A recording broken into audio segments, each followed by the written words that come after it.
Good morning guys! Sabado today. Yung agenda is pupunta kami sa bahay ng kambal ni Dan.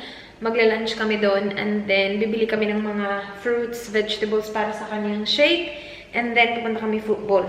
So first game ng team ni Dan guys. Footy season na kasi nag-start na. Magko-coffee lang ako and then I will get ready and yun, the adventure begins. Nakapag-makeup na ako guys. Wala pa akong lipstick mamaya na. Magkakardigan ako mamaya. Hoy! Hey! You! Hey! Hey, bale! Bale, bale, bale! Coffee. May nagsabi guys, yung sa pa-flower namin dito, sabi, ano daw, tanggalin daw yung pollens para daw mas magtagal. Or, lagyan ng coffee. You know? Hindi ko alam. Siguro kapag may sobra tong coffee ko, lalagay ko dyan. Pinaglalaroan talaga yung halaman. Tara na guys, punta tayo sa bahay ng kambal niya. Dala-dala ko yung charger at saka battery kasi hindi niya chinarge nung nag-vlog siya. You wear your shoes? Nope. Hello baby, have you watched there? Oh, sa imong shoes. Sa loob ng shoes mo. Wait. Kang mag-alala babe, may pampalit na yung ano mo babe. Parilo-rilo ka dyan. Palitan ko yan. Sira yung rilo mo. Hindi naman siya sira, pero meron siyang, ano ng konti. Nililibak talaga sila.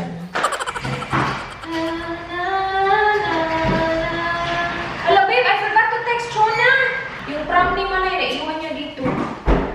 I forgot to text her. That's alright. If she really needs it, she would have texted me. I'm just gonna call her. Manay! Yung prom kailangan nyo? Ha? Yung prom. Oo, papunta na niyan si Jan. Pwede ilagay namin sa likod ng bin? Sa labas? Kasi aalis kami. Saan ka pupunta? Mag-football.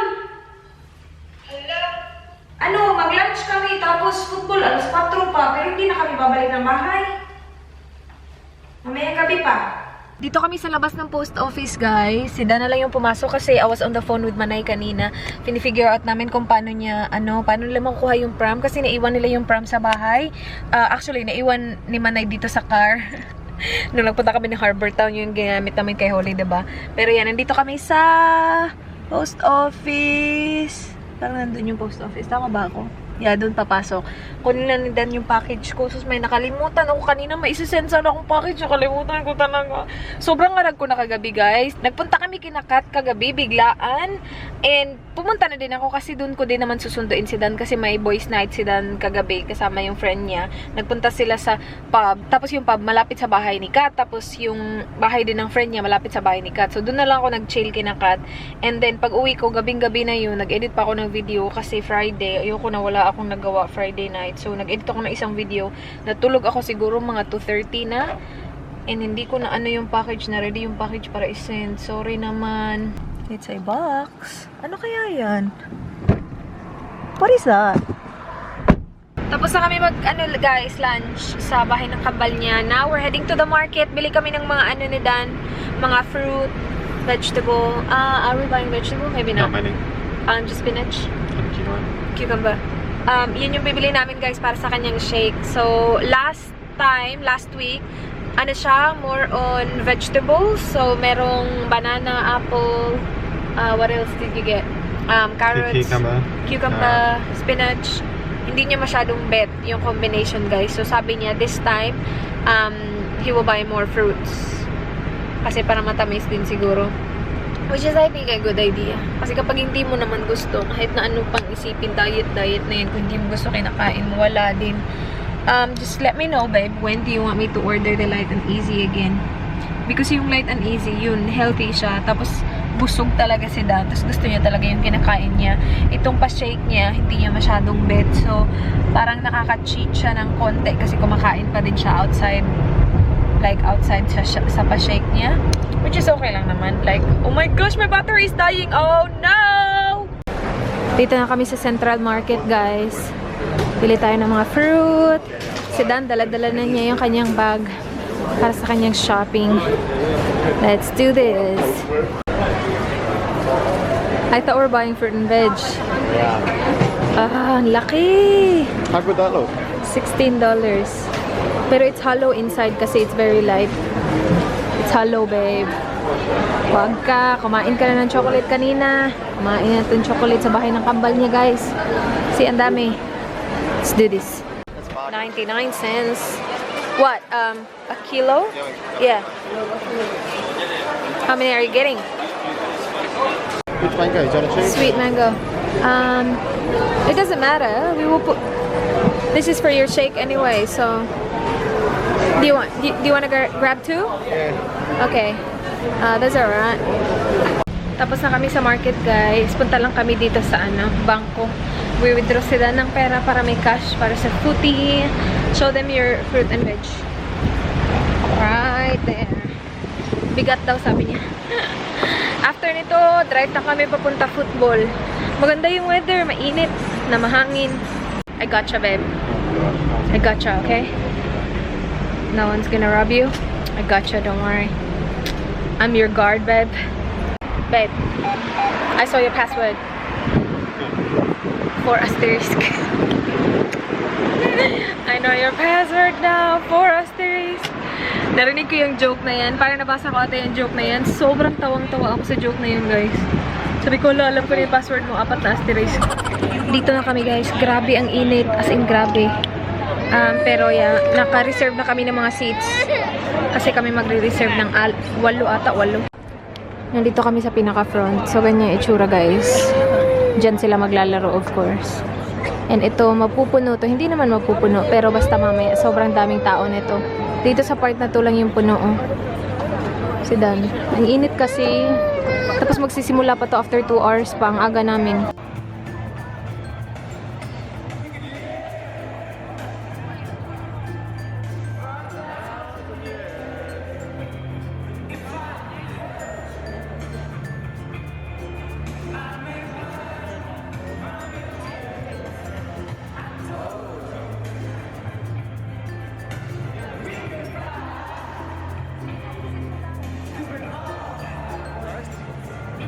Tapos na, guys! We won!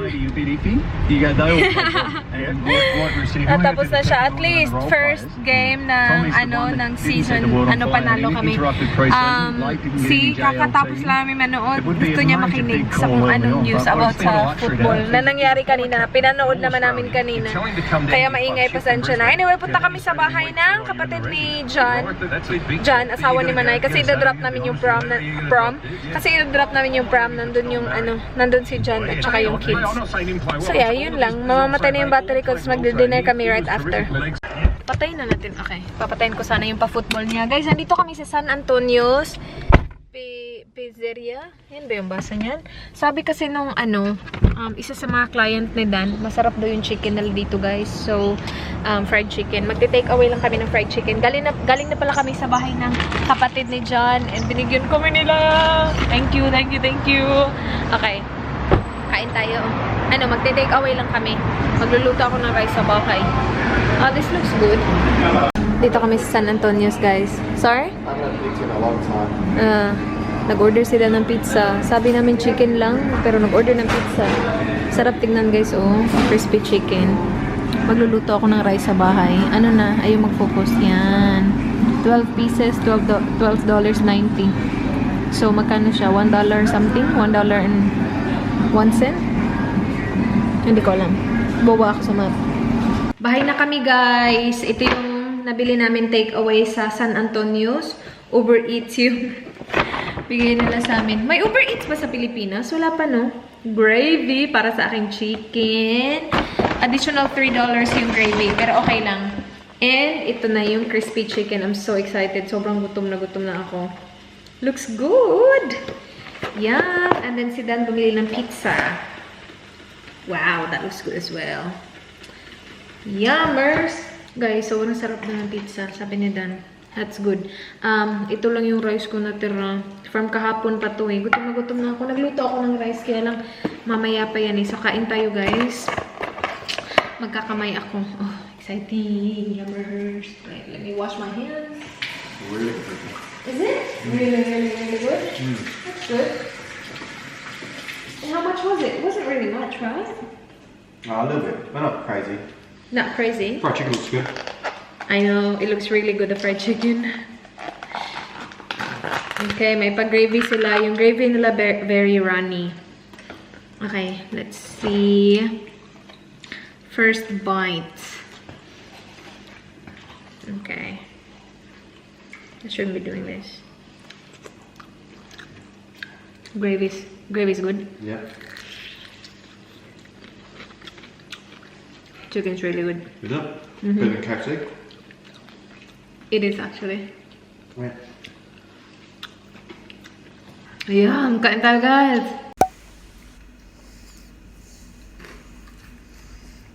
How is it, Princess? It's so good, babe. So good. Best fried chicken and pizza in Adelaide. Guys, ang sarap ng chicken. Naubos na yung rice ko kanina, yung bahaw. Yung ano ko, bagong rice ko warm na. So, yung plato ko naghihintay na dun. Anyway, put away muna natin yung mga ni Dan, fruits. Lagay natin sa ano. Oh, babe, do you want me to prep your fruit? Like, chop them into pieces? Why not? I do it all day, fresh in the morning. Babe, I'll mute this, ha? I-haul ko yung guys, na receive ko galing kay Muy Bien Bonita. Tinanggal ko yung sa glasses ko kasi hindi ko talaga siya bet. Hindi ko bet yung itsura niya. Kaya lang hindi naman ako makakita. Okay lang ba? Bahala na yun. Dyan na lang yun. Kasi napaka-blurry kapag hindi ko siya Anyway, ito yung box. Wait. Ito yung box galing kay Muy Bien Bonita. Binigyan nila ako ng lipstick, guys. Galing kay Muy Bien Bonita Cosmetics. Meron pa silang pouch. Comes with 5 different lipsticks. Hala, actually, isasali ko yan sa haul bukas. The clothes are from Loida and Marta. So, Loida and Marta. Again, i-leave ko yung link below. So, meron tayong tube, guys. Pag ganun to, parang ipapasok mo ba dito yung kamay mo? Off-shoulder siya. Ay, maganda. Pang ibaba, ganyan. Yung wide leg pants. Sana kasya sa akin, no? Medyo mahaba siya sa akin. Baliktad! Tama din. Tingnan mo, nandito yung Pero medyo mahaba siya sa akin ng slight. Siguro kapag tinaas ko talaga siya ng bongga. Meron tayo nitong pink na parang cotton na shirt. Ganyan lang siya, guys, so. Yan. And then, we have this as well. Parang pleated na style siya. Ganun. Ito, ganyan. And then, ito din. Parang set siya, guys. Na t-shirt. Ganyan. Yan. Tapos, meron pa wide leg pants na hindi siya like ganun kahaba. So, I'm pretty sure ito. Kasya to sa akin. Okay. Yon. Now, sa mga sapatos naman tayo. So, nag-send sila ng 5 pairs, guys. Yan. Gustong-gusto ko yung kulay niya. And then, yan din. Mga pang summer to eh. Tapos, yan. Then, yan. Tapos, yung isa, yung itatry ko is yung heels. So, try natin. Wait. So, meron siyang pa-strap sa parang ankle mo. Wala kasi akong ganitong kulay na heels eh. So, sabi ko, mapili nga yan. Kasya siya, guys. Ay, ang sexy niya tingnan. Ganda ng kulay. Size 5 pala ako, guys, ha? Nakahihirapan kasi akong maghanap na ganitong klaseng style dito na kasya sa akin. First of all, sobrang hirap hanapin ng size 5 dito, guys. Meron naman iba nag-o-offer ng size 5, kaya lang minsan or most of the time sold out na, kaya wala talagang size 5. Tapos, kapag meron naman, mahirap hindi kasya yung dito kasi malaki, pero ito sobrang kasyang-kasya siya sa akin. Nice. Sexy siya. Perfect. I like it. Bet ko to. Gusto ko to. Okay. Yun lang. Nag-nap ako, guys, ng mga 30 minutes. Hindi ko kinaya. Sobrang pagod na pagod ako kanina. Nakakaloka. 2 hours ba naman kami? Actually, mga 2 hours and a half kami. Before pa nagsimula yung footy, nandun na kami. Naghintay pa kami sa labas. Sobrang init pa. Grabe. Minsan napapaisip ako, bakit ko ba ito ginagawa? mo naman kailangan pumunta dun, pero mahal mo eh. Mga ginagawa mo para sa taong mahal mo. Pero this year, hindi ako sasama sa lahat ng laban. Laban talaga. Ano to? May labanan talagang nangyayari. Hindi ako laro. Hindi ako sasama sa lahat ng laro kasi may mga plano-plano na siya na yung itong kaibigan na to yung kasama niya sa laro na to, mga ganun-ganun. Kasi may mga kaibigan siya na hindi naman kasi lahat pareho sila ng sinusuportaan. So, kapag may laro yung team niya, tapos team ng kaibigan niyang yun, yung kalaro nila or kalaban nila, parang sumasama siya dun sa kaibigan na yun. Sige? And may nagtanong sa Instagram kasi parang nag-feature ako ng Instagram story na hinatid ko si Dan Friday night. After nung work ko, hinatid ko siya sa bahay ng kaibigan niya. Kung hindi ba daw pinipigilan si Dan, hindi ba daw ako naghihindi kapag like ganun pumupunta sa kaibigan, boys night. Hindi guys, bakit naman, 'di ba? Hindi naman like hindi ko talaga siya nihindian. Okay na okay lang talaga sa akin. Sobrang laki naman tiwala ko kasi dun sa taong yun. And kilala ko naman yung mga kaibigan niya. Parang hindi ko naman siguro pipigilan talaga si Dan. Buhay din naman niya yun. Alangan naman, hoy, asawa mo ko, wag kang malas, dito ka lang sa akin. Hindi naman ganun, diba? Pero, hindi ko naman siya pinipigilan. Ano ba yung hinahanap ko? Para sa dito, okay. Tatanggalin ko yung aking mascara. Gagamitin ko tong Garnier Micellar Cleansing Water and Oil. Ang bango nito ha. Ang bango nitong Garnier nila. Mag-mask din ako guys. Kasi di ba ang dami kong biniling mask. Gagamitin ko sila ng bongga. Anyway, magpapahinga na ako guys. Sabado pero pagod na pagod ako usually kapag Sabado. Over nag-i-edit ako kasi walang trabaho bukas. Yung kilay ko, no? Over din. Sobrang nipis na niya tingnan. Parang siguro din sa lighting. May kilay naman ako. Tingnan nyo. May kilay naman ako. Pero sobrang nipis niya tingnan kapag ganyan. Hala, iba din. Anyway, yun na guys. Uy, salamat guys for watching. Please like this video if you enjoyed. Please subscribe if you haven't already. I hope to see you guys on my next one. Do not forget, be goodbye, good night.